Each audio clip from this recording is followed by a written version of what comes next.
welcome to SciShow Tangents, the lightly competitive science knowledge showcase. I'm your host, Hank Green, and joining me this week, as always, is science expert and Forbes 30 Under 30 education luminary, Sari Riley. Hello, I am now 30, so, I'm not under 30. Oh, no. You still made the list. You slid right under the bar. More importantly, though, it's our resident every clone, the adorable Sam Schultz. That's right, gang. I'm sitting down now. That's a new era for me. I'm just reading the show notes, and it hadn't updated from the clone episode. So that's why I just called you the resident every clone. I'm still a clone. Right. If you think about it, I am, aren't I? I am not thinking about it too hard. Am I kind of a clone of both my parents, in a way? No. By definitionally, bisexual reproduction. You are not. Yeah. Oh, shoot. Well, in fact, that is the one thing that makes you not a clone, is when you are the product of sexual reproduction. Which, sorry for the spoiler, Sam, but your parents did it. That's not the way I see it. What? What? Which reminds me that I wanted to ask y'all a question for this episode of SciShow Tangents. Would you, or have you, eaten a bug? Oh. Yeah.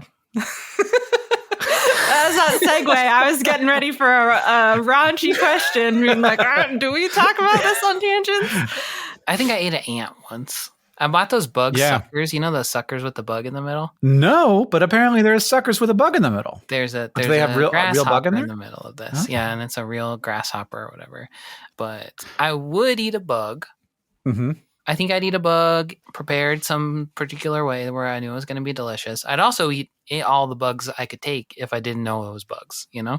If I had a hamburger and it tasted just like a hamburger, but it was bugs, I don't think I would mind. I wouldn't just not mind. I would be over the moon. I don't want to look at a cow and think I'm eating you, but I could look at a grasshopper and think, I'm going to eat you, you little fool. I kill bugs willy-nilly. Yeah. I just like if there was a cow in my house, I would not step on it. Bug? Absolutely. I don't know if I've ever eaten a prepared bug in any way. I have definitely, as a child, eaten a bug as a dare. I think as a worm a bug? No, not really. No, but eating a worm sounds rough. Way worse. Yeah. Worms are full of dirt. Yeah, worms are full of dirt, but slimy, when good. Another kid, when you don't really have very many friends and another kid says, I dare you, I don't think you're brave enough to do this, then of course, in an effort to make a friend, you eat a worm. We're such cool people here on SciShow Tangents. Yeah. Actually, I did I don't know if it was to seem cool or if it was just to sort of cement my reputation as a weirdo, but I ate bugs at summer camp purely to surprise and shock. Regularly? Yeah, enough that they all called me Bug, which I thought was awesome because I got a nickname. Yeah. What was your favorite kind of bug to eat? I never really cared one way or the other, though I have also since then had prepared crickets. And I will say, taste fine. Texture bad. Yeah. Just way too many things to get stuck in your teeth. It's like, those pieces of the popcorn that's not the popcorn. It's all that. That's not good. That's how I feel a little bit about soft shell crab too. It's good, but a little bit too many bits. You eat the shell of soft shell crab? Yeah, that's the whole point of it. It's in between a crab molting when its shell is still soft. You get it at its most vulnerable point. Yep, and then you fry it up and put a little, chili on it. I didn't know that. It's a normal crab, but just weak. A little squishy. Just in its worst moment. Yeah. It's are you kidding me? Yeah. I'm in the shower. Get out of here. I don't have my hard shell anymore. Please. The indignity. And then you're oh, you have no idea what's coming, my dude. Yeah. Every week here on SciShow Tangents, we get together to try to one-up, amaze, and delight each other with science facts, while also trying to stay on topic. Our panelists are playing for glory, but also for the Hank Buck points, which I will be awarding as we play. At the end of the episode, there's going to be a winner. It's going to be one of these two doofs. But first, as always, we got to introduce this week's topic with the traditional science poem. This week is for me. You suck the blood of trees, and that's all you eat. You suck and suck so much that you always have to pee. Many of your kin come out every year, but not you. Oh no, certainly not you, my dear. You are a bug who really likes to scream. You stay under the ground for a many-year-long dream, and when you emerge with an iridescent sheen, someone asks you how old you are. You say, I'm 17. Hold on, there's more. Oh, how could there possibly be more? Yes, you are a bug who loves to scream and scream, and you stay under the ground as a function of your genes. And when you emerge with a million others on your team, someone asks you how old you are. You say, I'm 17. What the heck? It's like a Euro pop song or something. It's so aggro. I feel like I should be whacking. Yeah. You are a bug. You say, I'm 17. I'm 17. I don't know what happened. It's what happened. I was writing it and it was like, okay, I guess I have to say it like this anyway. The topic for the day is cicadas.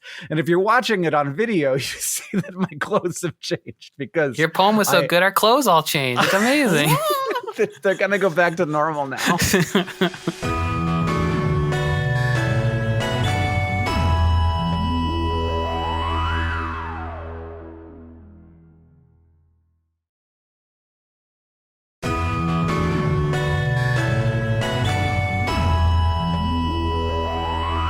Welcome back. Sari, what's cicadas? A cicada is a cicada, right? Yeah. That's the long and short of it, isn't it? Animals are nice because, they've drawn some boxes around them for us. And sometimes they're a little weird. I feel like newts and stuff, they can get a little bit like, that's sure, a newt, sure. But that's also Worms, the same kind of newt. Anything that's this long and skinny. Cicada, actual taxonomic group. Very specific. And they've had their name. I'm going to start with the etymology just because they've had their name for as long as they've existed. We just pronounced it differently over time. I don't know that. I don't think all the time when I say the words. Thank you for catching me. This is why it's not a monologue, it's a podcast. They've had the same name since the Romans, since Latin people looked at them and were like, what is that? A cicada. But if you were in ancient Rome and speaking Latin, then you would have called it a cicada with hard C's instead. Yeah, and then all of this is from a linguist named Ben Zimmer, who did a pop linguistics article because the Oxford English Dictionary was very scant. But he wrote that the first C changed to a soft C sound around the time that circle, civil, and other words like softened their first C's. So then it became cicada. And then after that, there was a Middle English to Modern English shift where we started changing the ah sound to a sound. So then it became from cicada to cicada. So over time, it just became the word that we pronounce it like today. But it has always been called the same thing. That's wild. For thousands of years. Is there a thing that it means? We don't know. Perhaps it is a loan word from some sort of Mediterranean language, but it was just the thing. If you saw a cicada on a tree, you were like, cicada. That's what it is. They had to make words up out of whole cloth. They did. At that point, they're just... There weren't enough other ones. It's like, whatever sounds good. We got to call it something. Yeah, I mean, we still do that. I love it. I love people just being like, television. But that one's made up of two different other words. It is. But mostly we call it TV. And then eventually people will forget. And telephones, but now we just call them phones. It's like how they called you Sam. They just looked at you as a baby and said, Sam. They looked at a cicada on a tree and said, cicada. That's right. Yeah. I like that. So what is a cicada not etymologically? So a cicada taxonomically, it is very specific, but the only weirdness is that when you get into taxonomy, there aren't enough categories necessarily for all the subgroups of things. And then so you start making up different layers in between. So it's in the order Hemiptera, which are true bugs. So you can actually say a cicada is a bug, and even pedantically speaking, you're correct because it falls in the category alongside aphids and plant hoppers and other bugs that have that aren't like beetles. Piercing, that aren't beetles, that aren't ants, that aren't butterflies, things like that. They all have the same, I think, category of piercing and sucking mouth parts. And so they're in this true bug order. And then I'm not going to try to pronounce these things. There's a suborder and a superfamily where they ran out of space. They needed to squeeze in more categories. And then there are two families of cicada. There are the hairy cicadas, I'm going to try, I could not find a pronunciation for this, so this is Sari made up. Tedigarctidae, also known as the hairy cicadas, which are like primitive cicadas, and there are 2 genuses in Australia. But most cicadas are the true cicadas in the family Cicadidae or Cicadidae, which has most living species worldwide. And that includes both annual cicada species, which from their name, you see them every year, but their life cycles actually span anywhere from 2 to 5 years, but they're not all synced up. So those are most cicadas in the world, are these annual cicadas. But the ones that we talk about, and the reason this episode is timely, and to make it about the US, because we're all in America, we're all in North America, are the periodical cicadas, which are all in the genus Magicicada. And that we're making a big deal of this year. There are 7 species of these. They're only found in Eastern North America. And these are the guys that have 13 or 17-year life cycles. So they stay underground for a really long time. They have these black bodies with red eyes and orange wing veins. They're very striking. And there are so few of them that we've classified them into these separate broods, where we know that every 13 or 17 years, a whole bunch of them are going to emerge all at once. And it is weird, and they're called periodical because they're so developmentally synchronized. Unlike these annual cicadas that still have these 2 to 5 year cycles, not every single member of a species or a lot of members of one species don't emerge all at once. But these periodical cicadas are like swarms coming out at once. That makes them quite unique. And so they got a special name, got a special category. What are they doing down there for 17 years? Sucking. Why? Why are they stuck for so long? What happened? Yeah, because it takes a long time. It's not very good food. It's just tree goo. They're on the like xylem. water. Yeah, water, sugar. Okay. I don't know. I mean, it is weird because like aphids eat the same thing, and they take like 13 seconds to make babies.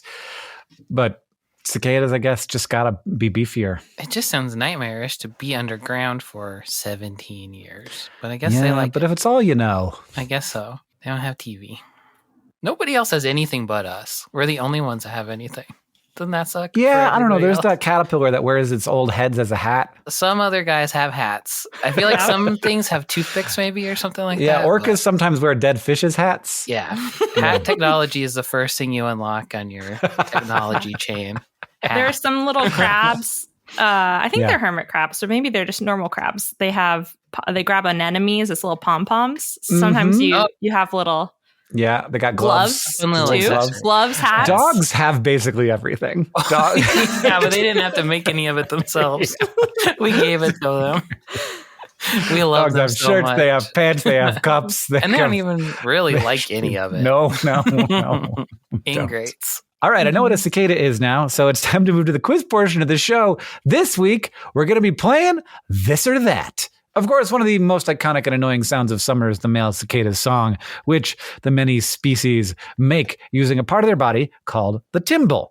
The cicada is made up of sections called ribs, and bucking those ribs together and then apart produces the noise. And the cicada could do that motion around 300 to 400 times per second to make its screeching song. Today, we're going to be stacking up the impact of cicadas on science against another legendary musical insecty group, the Beatles, the actual British band, in a game of This or That. I'm going to present to you some kind of science story to go along with 2 explanations for how it came about, and it's up to you to decide which group is responsible, cicadas or 4 young men from Liverpool. What the hell? Okay. I feel like these have nothing in common. Yeah. It should be easy, but... Where's the science? We'll see. Round number 1, researchers reported that they had developed an algorithm to classify the changes in a group's song over time. Was their algorithm 1, tracking the evolution of cicada brood songs with each emergence, or 2, describing how the Beatles' music evolved over the decades? I don't think these guys are making up new songs every time they come out of the ground. I bet they're doing the same one every time. I'm going to say it's the lads from Liverpool. I mean, maybe it's just very subtle changes. Don't finish that sentence, Sam. Terry, name 4 Beatles songs, please. Eleanor Rigby. Hey. Oh, there's one. Here Comes the Sun. Okay. Sure. Great. Okay. We got to, I don't know, Sergeant Pepper's Jug Band Christmas.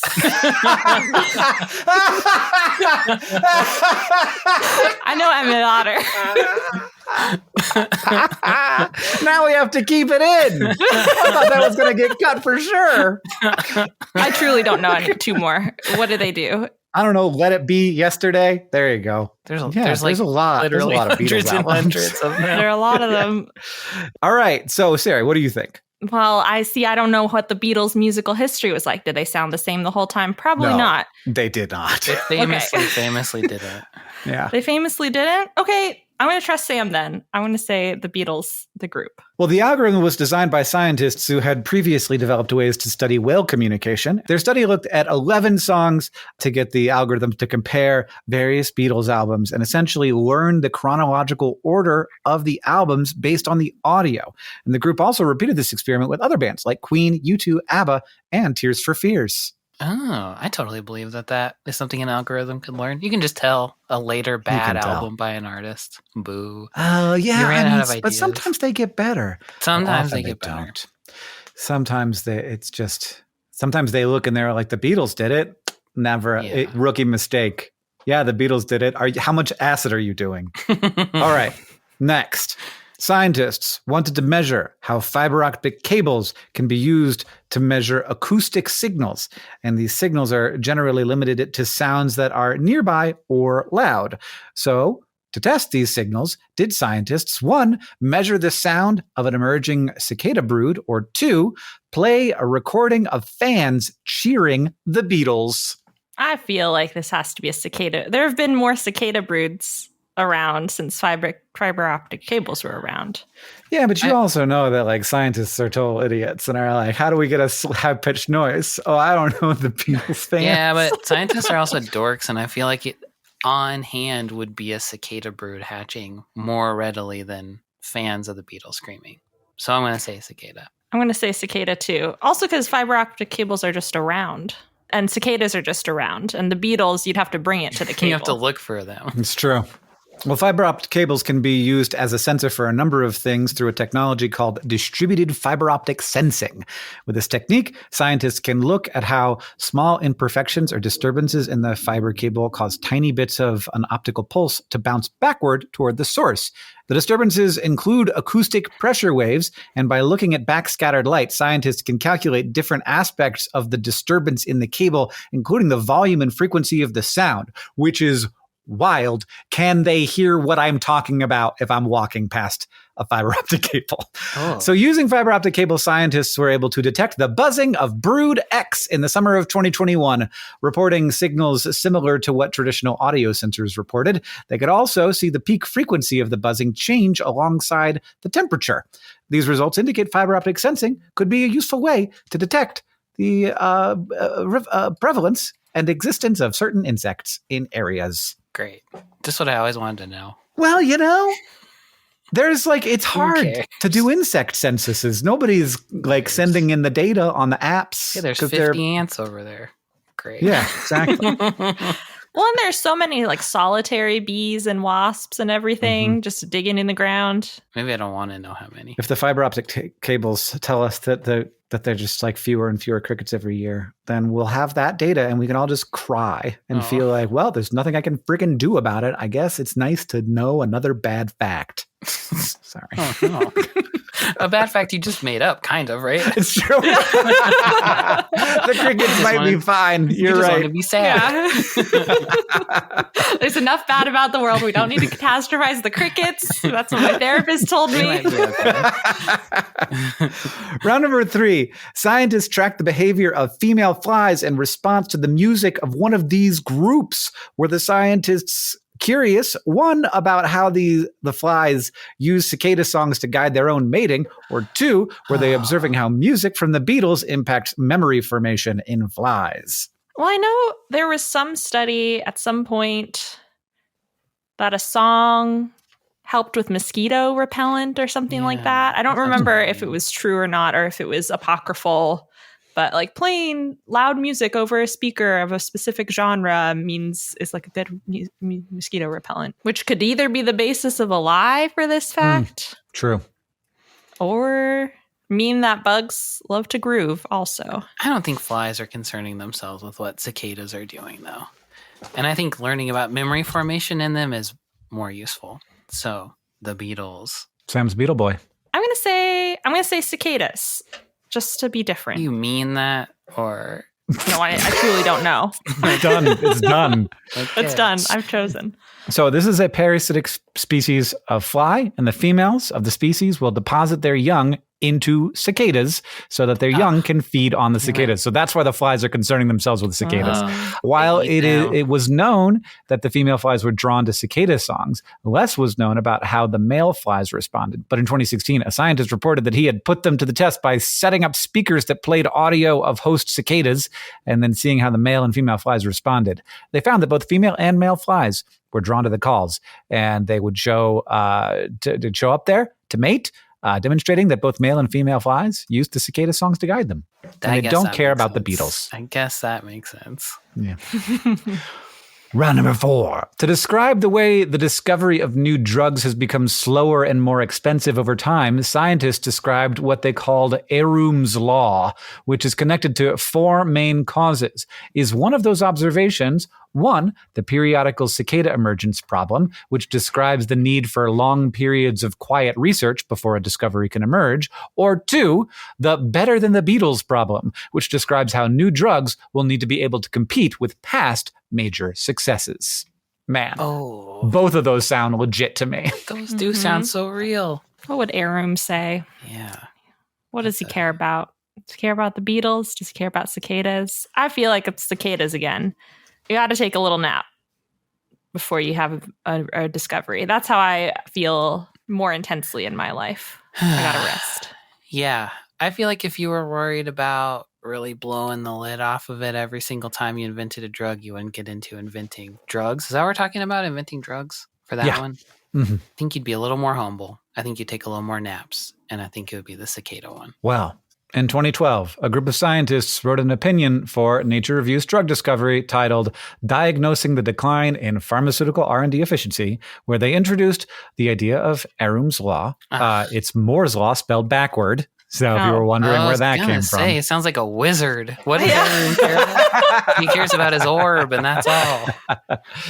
And there's a bunch of different causes, but one of them is indeed the better than the Beatles problem, which is about the fact that drugs being introduced today are going to have to compete against the hits, the biggest hits we've had in the past. For example, the generic Lipitor is cheap, it's successful, it lowers cholesterol, which makes it hard to replace it with any new kind of cholesterol-lowering drugs. Yeah.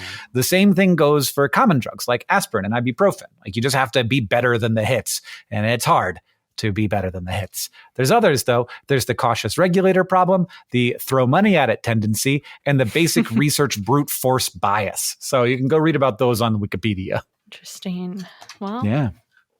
It's hard to beat the hits. Hard to beat the hits until you get a GLP-1 inhibitor, and then it's easy to beat the hits. You become the largest company in Europe. Congratulations to Novo Nordisk.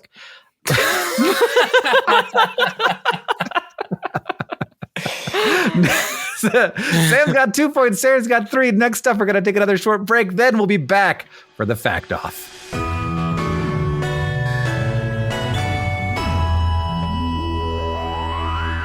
SciShow Tangents is brought to you by Rocket Money, a personal finance app that finds and cancels your unwanted subscriptions, monitors your spending, and helps lower your bills so you can grow your savings. What's wrong, Sam? Oh, I'm sad. Why are you sad? Oh, because I'm one of the 74% of people that have subscription services that they forgot about. And now I'm really in the doghouse. My wife is furious. I'm really sorry to hear that. Yeah, it stinks. I was telling her that I was spending $62 a month on subscriptions. You know, like the amount that most Americans think that they spend on subscriptions. But she did a little digging, and let's say it was a lot more than that. Yeah, most people actually spend closer to $300 a month is what I heard somewhere. That's a lot. Well, yeah, I was a little more than that too. Maybe add a couple zeros on in the end. What the heck were you subscribed to? All of them. All of them? Yeah. Hank, all of them, okay? I'm a subscription service influencer, and you, of all people, should know about being an influencer. I'm subscribed to every subscription service on Earth, and each week I review a new one for all of my subscribers. And I'm rolling in the sweet video ad revenue. It's very successful, but I'm also rolling in massive amounts of debt from being subscribed to every single service on planet Earth. If only there was some way I could have gotten a clear view of my expenses before it came to this and I was in the doghouse with my wife. If only you had come to us first. I could have told you that subscribing to every subscription service on Earth is bad.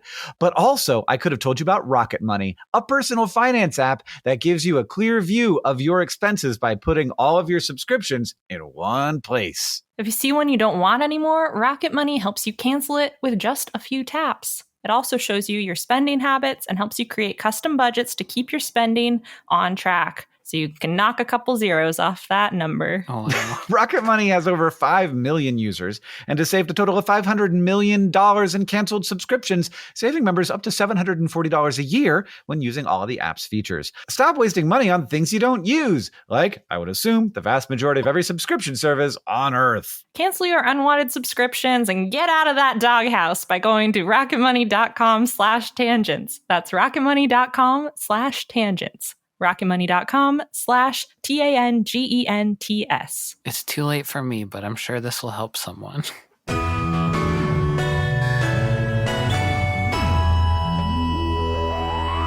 Welcome back, everybody. Now it's time to get ready for the Fact Off. Our panelists have brought science facts to present to me in an attempt to blow my mind. And after they've presented their facts, I will judge them and award Hank Bucks to the most mind-blowing fact. But to decide who goes first, I have a trivia question. The emergence of periodical cicadas can have a huge impact on the ecosystem through direct and indirect effects. For example, birds apparently really love eating cicadas, which means that some of their other prey, like caterpillars, can thrive during a cicada emergence. One group of researchers tested this reprieve by using fake clay caterpillars to see how many of them were targeted by birds during a cicada emergence. And the researchers looked at the strike marks on the clay and found that during brood X's emergence in 2021, less than 10% of the clay caterpillars were struck during some weeks in June, which is when the adult cicadas were prevalent. So during 2020 and 2022, the non-emergence years, what was roughly the lowest percentage of clay caterpillars that were struck in a week versus the 10% that were struck in 2021? I always wonder how many animals are out there getting eaten.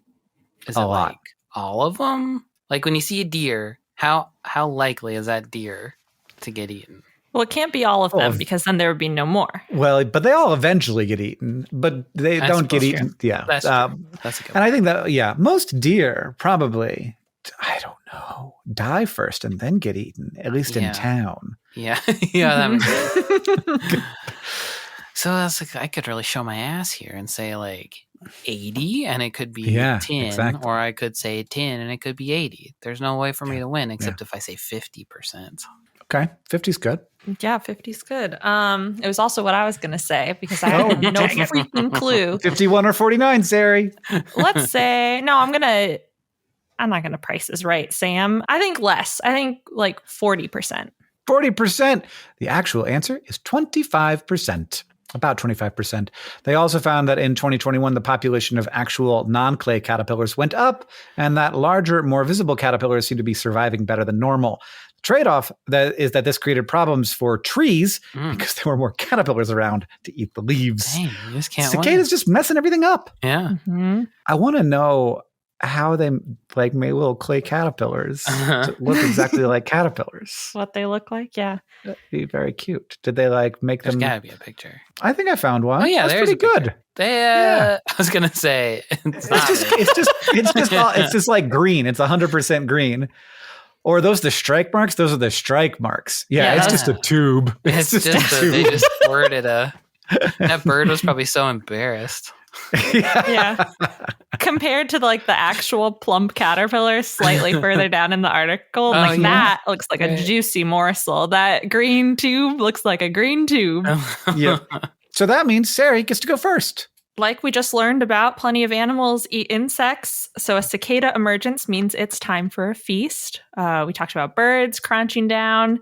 And there's also documentation of mammals like shrews, mice, and voles eating cicada nymphs and adults too. But since the year 2000 or so in northern Japan, another hungry critter was observed not only eating Lyrestes bihomatus cicadas, but also digging up the nymphs in summertime before they emerge. And this critter is the brown bear. So brown bears are actually omnivores and eat all kinds of things, from plants to insects to animal carcasses. And even though Winnie the Pooh taught us that bears like to eat honey, a lot of the time when they go after social insects, they want to eat the nutritious, protein-rich larvae and bugs themselves. So it's not too much of a stretch that they would want to eat a bunch of cicada nymphs, especially if birds think they're really plump and delicious too. But what's weird about it is the recency of this trend, at least in this bear population that's being studied. A paper published in 2019 compared bear scat from 1985 to 1986 and 2018 from the Shiretoko World Heritage Site to see what bears have been eating, and the differences seemed pretty stark.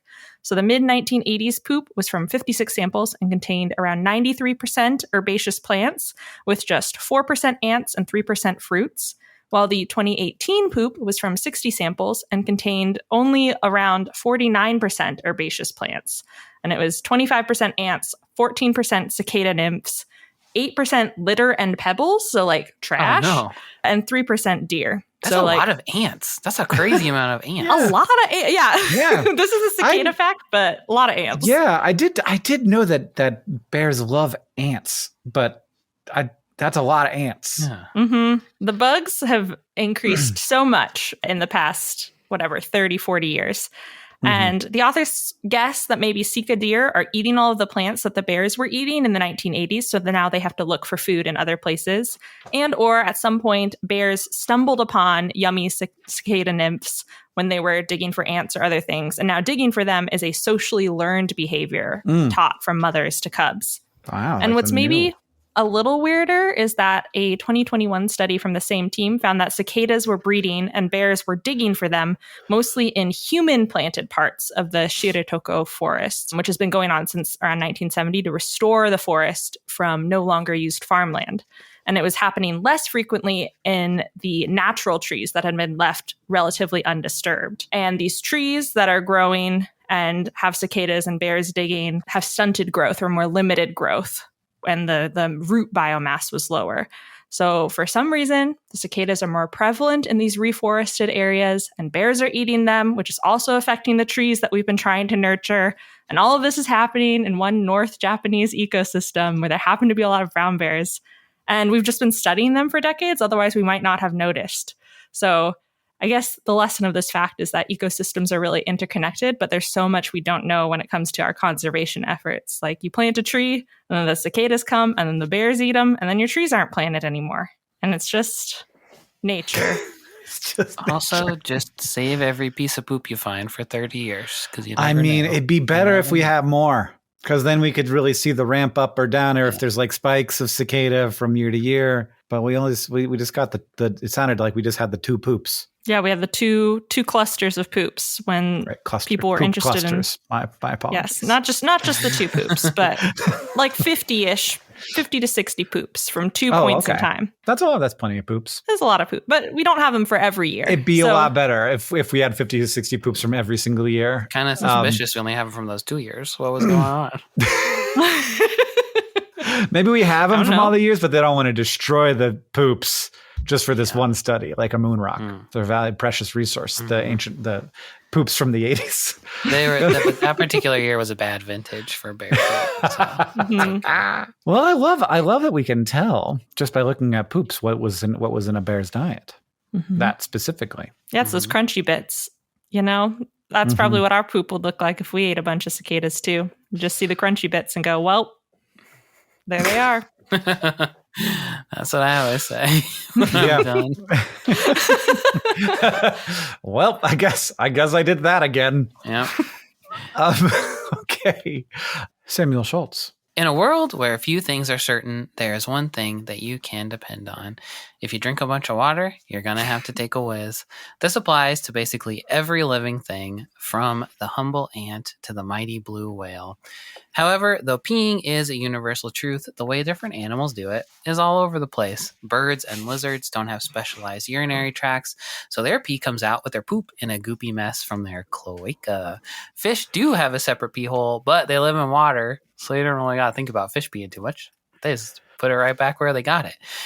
Mammals famously tend to shoot their pee out in a fun stream. And the lowly bug tends to do it pretty boring style, just sort of squeezing out a little droplet because they're so tiny.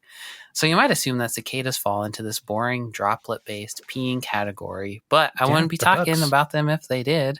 True. Cicadas' diet consists of, as we've mentioned, xylem sucked out of trees. And xylem is about 95% water, so they need to drink about 300 times their body weight every day to get the nutrients that they need. And that means these little fools have got to pee all the dang time. And when you have to pee that bad, a tiny little drop ain't gonna do it. Instead, in a paper published in March 2024, scientists revealed that cicadas, much like mammals, pee in a stream, even though they're just little guys.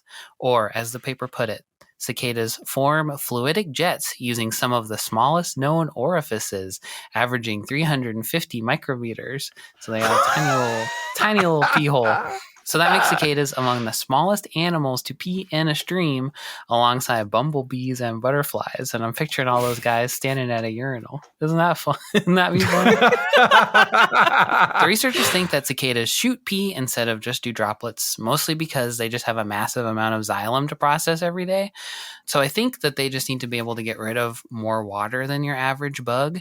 But also xylem is energy inefficient. And because of the physics of how cicadas are put together and like the larger size of their pee hole compared to other bugs, it's small, but other bugs are smaller.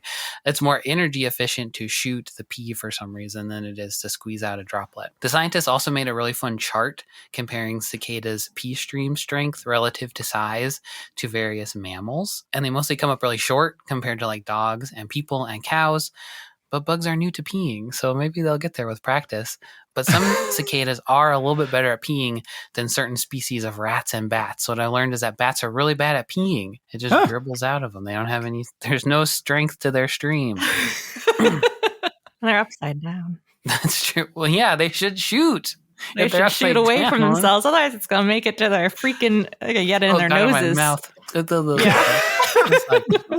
So the question is, of course, can a cicada fly over you and whiz on your head?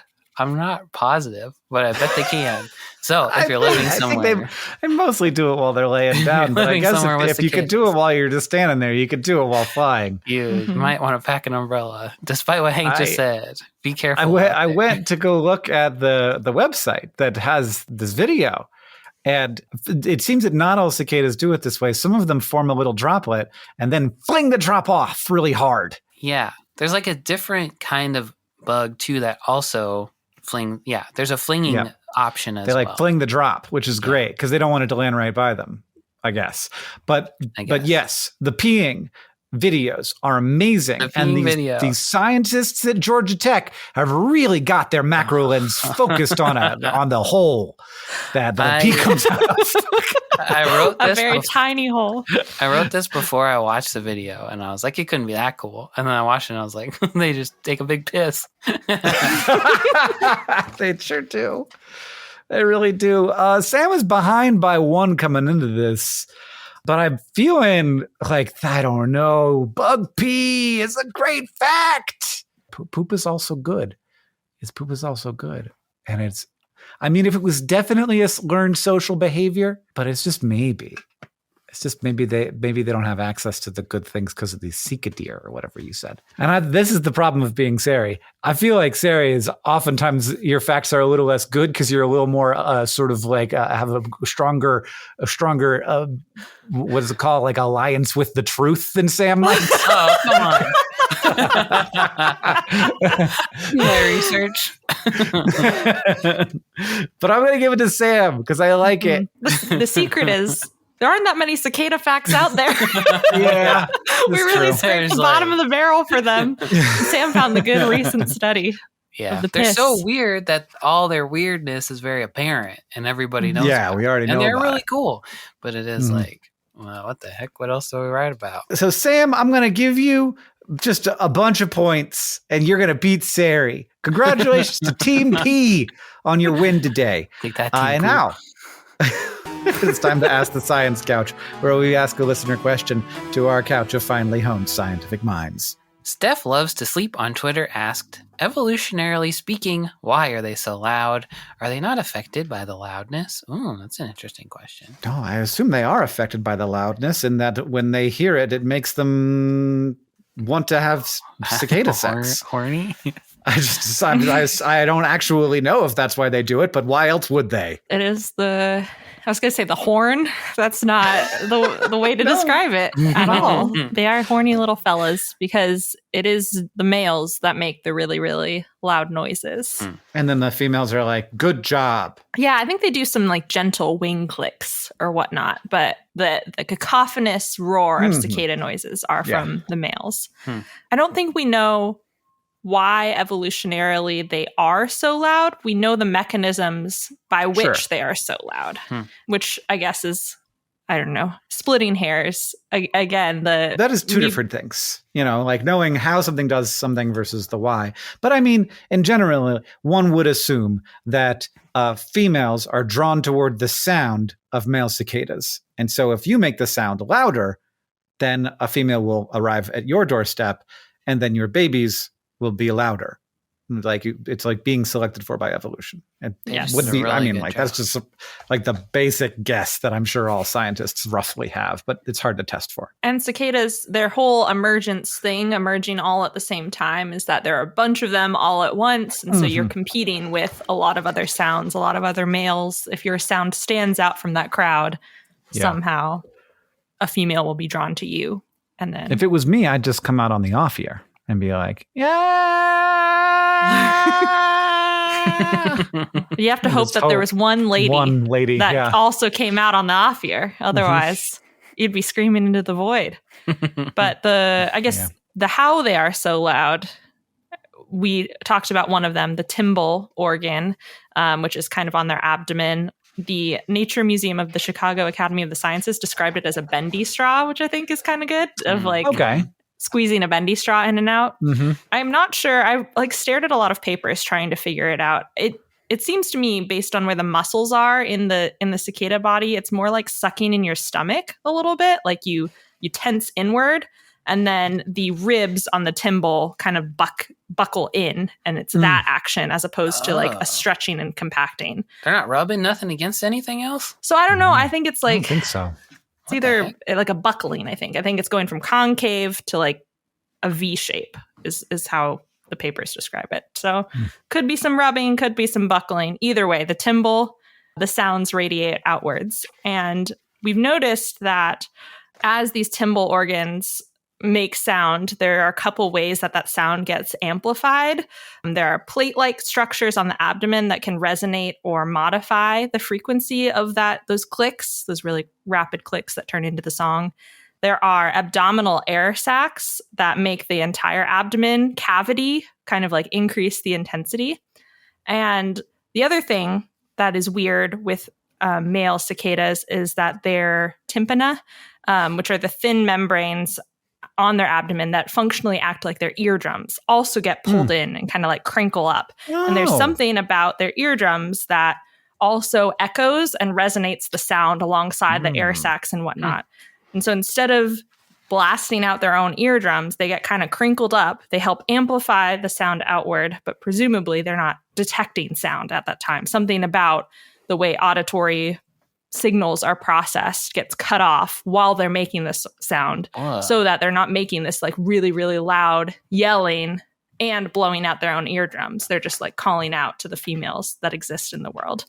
There's I like that protective mechanism. And I think it was last described by someone in 1954 of like suggesting that this is like how these eardrums work and how this protection mechanism works. So I think it's a very open-ended question of like how their eardrums aren't damaged. We know that they aren't. We know that they crinkle a little bit. We think that they're related, but no one's really dug deep into it. And maybe it's a hard question to answer. We know they can hear otherwise, like a male cicada? Yeah. Okay. And we know they can hear otherwise because of this like clicking, yelling communication, singing communication between males and females. So Steph Loves to Sleep had like a sort of correct intuition here that they're very loud, and wouldn't that affect them? Wouldn't that be like unpleasant to be that loud all of the time? But they have a way of protecting themselves. Yes. Yeah. It is a correct question that scientists are also asking. And the best guess we have is that they protect themselves somehow.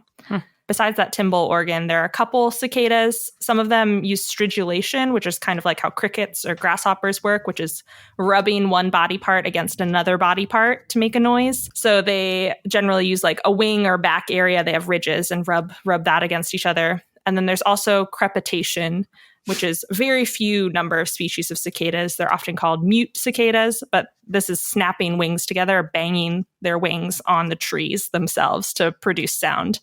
I'm sure if you like heard this different sounds of the different cicadas, I didn't have sound clips of all of them. They're probably slightly different, but apparently they're all about equally loud. So there is something unifying in cicadas that they are, regardless of how they make the sounds, they're loud boys, and they gotta woo the ladies that way.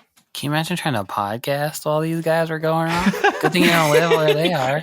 It'd be a nice ambiance for this episode, but cut together horribly. I do find it very relaxing. When it's far enough away, it is kind of a nice sound. I don't think I've ever heard them. I don't think I've ever lived in a place. Sure you have. I lived in Chicago when a bunch of them came out, and it was crazy. It was kind of fucking annoying. I grew up in Florida, so it was always happening all the time. I don't know. I didn't even realize. I thought they were everywhere. I don't think Massachusetts, but maybe I'm gotta go out, gotta go listening. Yeah, maybe you're just not an outside person. I go on little walks every day around the same park. Good. We're doing a new thing this episode for our listeners on Patreon. We're answering a bonus Science Couch question. Sam, what is the second question? Flute Salute on YouTube asked, why do non-annual cicadas only emerge after prime numbers of years? If you want to hear the answer to that question, or maybe you did because you're a patron, as well as enjoy all of the new episodes totally ad-free, head over to all of our new episodes totally ad-free. Oh my gosh.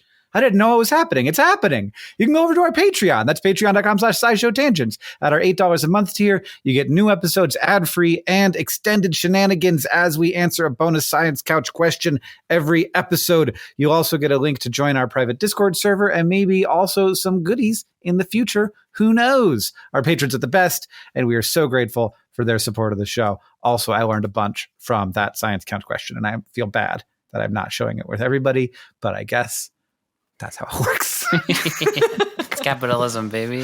If you want to ask the Science Couch your question, you can follow us on Twitter at SciShow Tangents, or check out our YouTube community tab, where we'll send out topics for upcoming episodes every week, or join us on the SciShow Tangents Patreon. Ask us on our Discord. Thank you to Corey on Discord and at Peyton Riffley on Twitter, and everybody else who asked us your questions for this episode. If you like this show and you want to help us out, it's super easy to do that. First, you can go to patreon.com/SciShow Tangents. As we said, you can become a patron. Thank you very much to Les Aker for their support. Second, you can leave us a review wherever you listen, which helps us know what you like about the show and helps other people find us. And finally, if you want to show your love for SciShow Tangents, just tell people about us. Thank you for joining us. I've been Hank Green. I've been Sari Riley. And I've been Sam Schultz. SciShow Tangents is created by all of us and produced by Jess Stempert. Our associate producer is Eve Schmidt. Our editor is Seth Glicksman. Our social media organizer is Julia Buzzbazzaio. Our editorial assistant is Deboki Chakravarti. Our sound design is by Joseph Tuna Medish. Our executive producers are Nicole Sweeney and me, Hank Green. And of course, we couldn't make any of this without our patrons on Patreon. Thank you. And remember, the mind is not a vessel to be filled, but a fire to be lighted.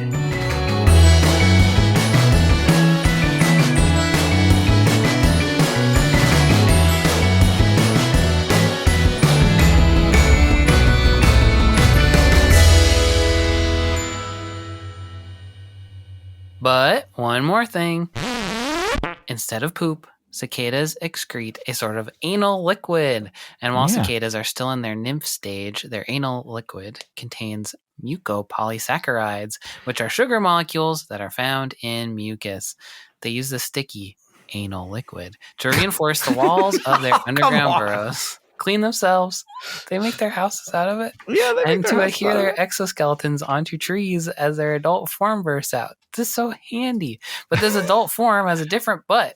Their excretory glands stop making the mucus, and their anal liquid doesn't work like glue anymore.